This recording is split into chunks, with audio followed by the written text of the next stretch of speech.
হ্যাঁ ভাত রয়েছে তো। ভাত নাও জানবো। এই খাচ্ছে খাচ্ছে। দারুণ হয়েছে কি না, একদম ফার্স্ট ক্লাস, 100 এর মধ্যে 110 পয়েন্ট। দারুণ, সব রান্না দারুণ হয়েছে, খুব ভালো হয়েছে। এই যে এটা দিদির বড় মেয়ে। হ্যাঁ আমাদের উপরে থাকে, ভাড়া থাকে। আর এই আমার দিদি জামাইবাবু, মাকে তো চেনো, বড় দিদি। হ্যাঁ ওরাই বাড়ি করছে এখানে।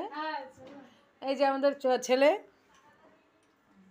টিনা রান্না করে দিয়ে গেছে মাংস আর ছিম ভাজা। কি করবো বলো, ওকে আবার ওখানে ইতু পুজোতে যেতে হবে সোমদের বাড়িতে। ই রাম।